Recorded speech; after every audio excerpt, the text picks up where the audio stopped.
Good evening, everyone, and welcome to this week's Word on Wednesday. We are now in the run-up to Easter, so today we're going to focus a little on some of the events that happened before Jesus' death. Well, one event, or rather person in particular, and that person is Judas Iscariot. You might have heard his name before, and if you do recognise his name, the word betrayal might also come to mind. Just in case you're not aware, I'll read a few of the passages that summarise the main event of the betrayal before Jesus died. And we're going to start in Matthew chapter 26, verse 14 to 16. And it says this: Then one of the 12, the one called Judas Iscariot, went to the chief priests and asked, "What are you willing to give me if I deliver him over to you?" So they counted out for him 30 pieces of silver. From then on, Judas watched for an opportunity to hand him over. And we're going to bounce forward to chapter 26, verse 20. When evening came, Jesus was reclining at the table with the 12. And while they were eating, he said, "Truly I tell you, one of you will betray me." They were very sad and began to say to him, one after the other, "Surely you don't mean me, Lord." Jesus replied, "The one who has dipped his hand into the bowl with me will betray me. The Son of Man will go just as it is written about him. But woe to the man who betrays the Son of Man. It would be better for him if he'd not been born." Then Judas, the one who would betray him, said, "Surely you don't mean me, Rabbi."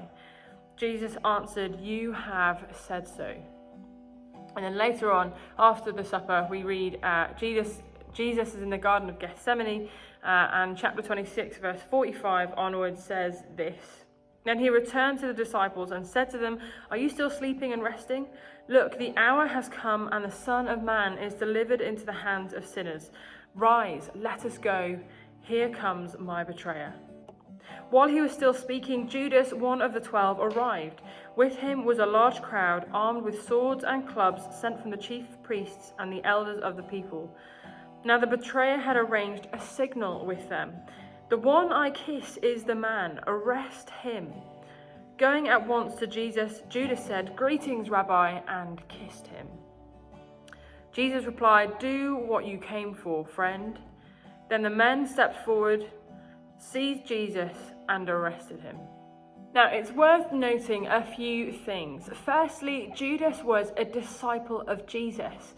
The disciples had been following Jesus around for about 3 years, 3 years of teaching. And that wasn't just a Sunday morning and then going home. They would have followed him pretty much everywhere. Now, that's a very long time to spend with someone. I want you to think about maybe a school residential that you've gone on, or maybe a summer camp, and think about some of the friendships you've made in that week. I don't know about you, but I find the friendships I make in those sorts of situations, they're a lot closer because you're just spending so much time with people and you're with them all the time. And that's only for a week. Imagine that, but for 3 whole years. The next thing to note is that Jesus knew. Jesus knew. He knew that he was going to be betrayed, and he knew who was going to betray him. But we read in Matthew chapter 26, verse 26, after Jesus has basically outed Judas as the betrayer, he says in verse 26, "While they were eating, Jesus took bread, and when he had given thanks, he broke it and gave it to his disciples, saying, 'Take and eat, this is my body.'" Not just to his disciples except Judas, but to his disciples. Verse 27, we read, "Then he took a cup, and when he had given thanks, he gave it to them, saying, 'Drink from it, all of you.'" All of you. That's really important for us to read, because Jesus knew that he was going to be betrayed by Judas. He knew, he just outed him. And then straight after, he invites Judas to take part in something we now call communion. And really, that's what I want to draw from this. I want you to think about if you ever feel like you've been betrayed. Think about now what it would look like if we were to live in the way that Jesus did, and treating those people in the way that Jesus treated Judas. Maybe you've decided to never speak to the person who betrayed you ever again. Maybe you feel like revenge is the best way forward. Or maybe you just feel really hostile towards this person. But have a think. What might it look like if we took Jesus' approach?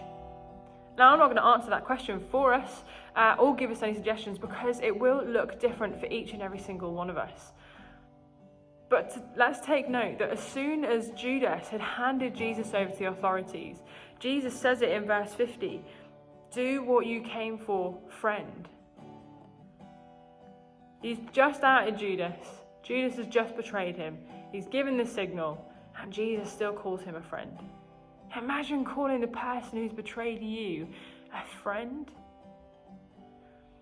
And really, that's where I'm going to leave it tonight. It's a challenge for us all to reflect on in those times where we feel like we've been betrayed, and maybe in the future if someone does betray us in the future, and how we respond. Maybe we can think about responding in the way that Jesus did. But for now, we hope you have a great week, and we'll see you Saturday for an Easter egg hunt, hopefully. Take care and have a great week.